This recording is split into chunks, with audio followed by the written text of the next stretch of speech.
নমস্কার বন্ধুরা, আজকে আমি তোমাদের সাথে একটা দারুণ স্বাদের পনিরের রেসিপি শেয়ার করতে চলেছি, যার নাম পনির দো পেঁয়াজা। এই পনির দো পেঁয়াজাটা কিন্তু সাধারণত দুরকম ভাবে বানানো যায়, একটা রেস্টুরেন্ট স্টাইল আর একটা ধাবা স্টাইল। আমি আজকে তোমাদের সাথে যেটা শেয়ার করব সেটা হলো ধাবা স্টাইল। এটা বানানো যেমন সহজ তেমনি খেতে হয় দুর্দান্ত। তাহলে চলো রান্নাটা শুরু করে ফেলি। আর আমি সুস্মিতা তোমাদেরকে আমার চ্যানেল নিরামিষ বাংলাতে স্বাগত জানাই। এই রান্নাটার জন্য আমি এখানে 400 গ্রাম মতো কিউব করে কেটে নেওয়া পনির নিয়ে নিয়েছি। এবার আমি অন্যদিকে গ্যাস জ্বালিয়ে একটা কড়াই বসিয়ে দিলাম, আর তার মধ্যে দিয়ে দেবো প্রায় 3 টেবিল চামচ পরিমাণ সাদা তেল। তেলটা ভালো মতো গরম হলে আমি ওর মধ্যে একে একে কেটে নেওয়া পনিরগুলোকে ছেড়ে দেবো। তারপর আমাদের এই পনিরগুলোকে মিডিয়াম ফ্লেমে ভেজে নিতে হবে, যতক্ষণ না এর দু সাইডটা গোল্ডেন ব্রাউন কালার হচ্ছে। পনিরগুলোর এক সাইড ভাজা হয়ে গেলে আমি এগুলোকে অন্যদিকে উল্টে দেব, তারপর ওই দিকটাও ভালো করে ভেজে নেব। পনিরটা যতক্ষণ ভাজা হচ্ছে ততক্ষণ আমি অন্যদিকে একটা বোলের মধ্যে কিছুটা পরিমাণ জল নিয়ে নেব, আর তার মধ্যে দিয়ে দেবো প্রায় 1 টেবিল চামচ পরিমাণ নুন। নুন দেওয়ার পর এই জল আর নুনটা আমাদের ভালো মতো একবার মিশিয়ে নিতে হবে। এই প্রসেসটা করলে কিন্তু ভাজার পর তোমাদের পনিরগুলো সফট থাকবে, আর পনিরগুলোর ভেতরেও অল্প হলেও নুন ঢুকবে। আমাদের সব ভাজা পনিরগুলোই নুন জলের মধ্যে দেওয়া হয়ে গেছে। এবার আমি বাকি পনিরগুলোকেও ঠিক একইভাবে ভেজে নেব। আমাদের বাকি পনিরগুলো ভাজা হয়ে গেলে সেগুলোকেও আমি ওই নুন জলের মিশ্রণের মধ্যে চুবিয়ে দেব। এবার এটাকে সরিয়ে রেখে অন্যদিকে আমি ওই পনির ভাজা তেলের মধ্যে দিয়ে দেব আরো 1 টেবিল চামচ পরিমাণ ঘি।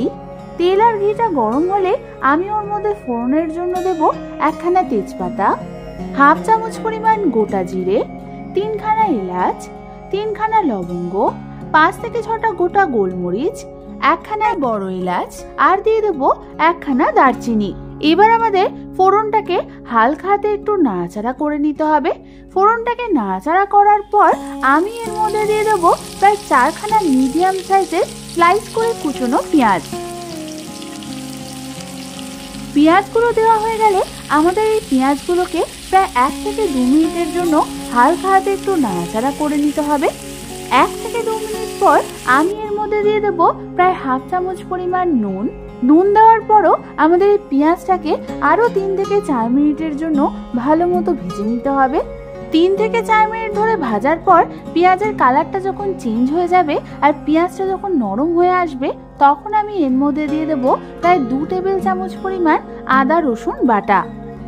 এই আদা রসুন বাটাটা দিয়েও আমাদের এটাকে মিডিয়াম ফ্লেমে আরো 2 থেকে 3 মিনিটের জন্য ভালো মতো নাড়াচাড়া করে নিতে হবে।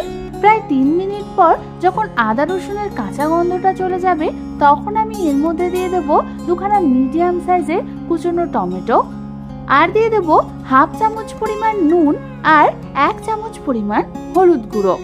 টমেটোটা দেওয়ার পরও আমাদের সমস্ত কিছুকে ভালো মতো একবার নাড়াচাড়া করে মিশিয়ে নিতে হবে। সমস্ত কিছু ভালো মতো একবার মিশিয়ে নেওয়ার পর আমি এটাকে ঢাকনা চাপা দিয়ে একদম লো ফ্লেমে রেখে দেবো প্রায় 5 থেকে 6 মিনিটের জন্য। ততক্ষণে আমি অন্যদিকে একটা বাটির মধ্যে নিয়ে নিয়েছি 1/2 কাপ পরিমাণ ফ্যাটানো টক দই। এবার এর মধ্যে আমি দিয়ে দেবো 1 চামচ পরিমাণ কাশ্মীরি লাল লঙ্কার গুঁড়ো, 1 চামচ পরিমাণ মৌরি গুঁড়ো, 1 চামচ পরিমাণ ধনে গুঁড়ো, 1/2 চামচ পরিমাণ জিরে গুঁড়ো, আর দিয়ে দেবো 1/2 চামচ পরিমাণ গরম মশলার গুঁড়ো।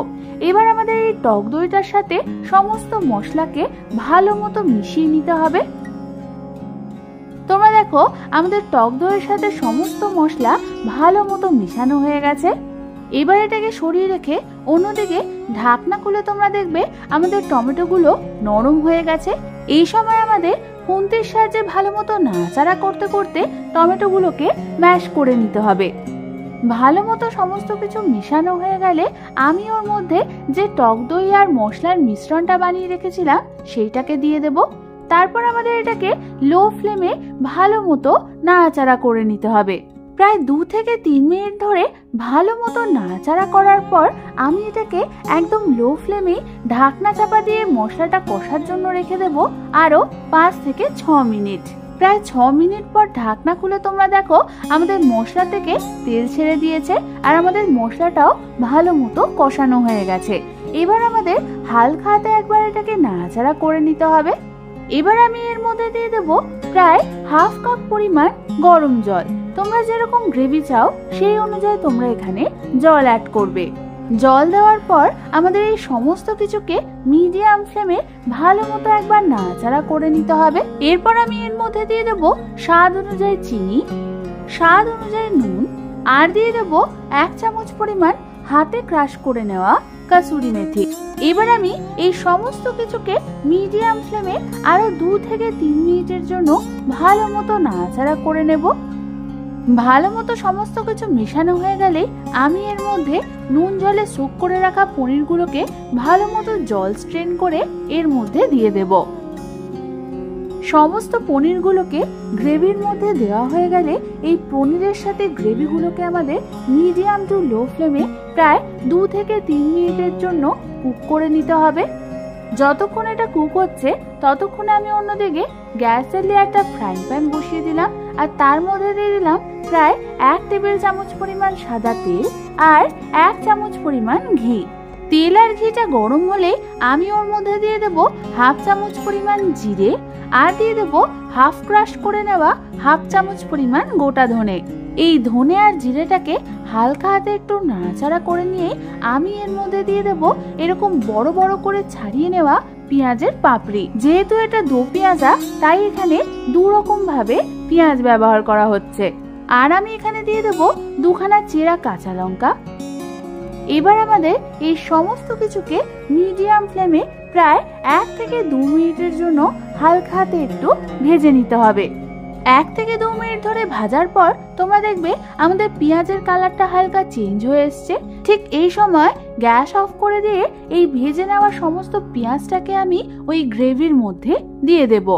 এবার আমাদের হালকা হাতে সমস্ত কিছুকে একবার ভালো মতো মিশিয়ে নিয়ে এটাকে মিডিয়াম ফ্লেমে আরো 1 থেকে 2 মিনিটের জন্য ফুটতে দিতে হবে।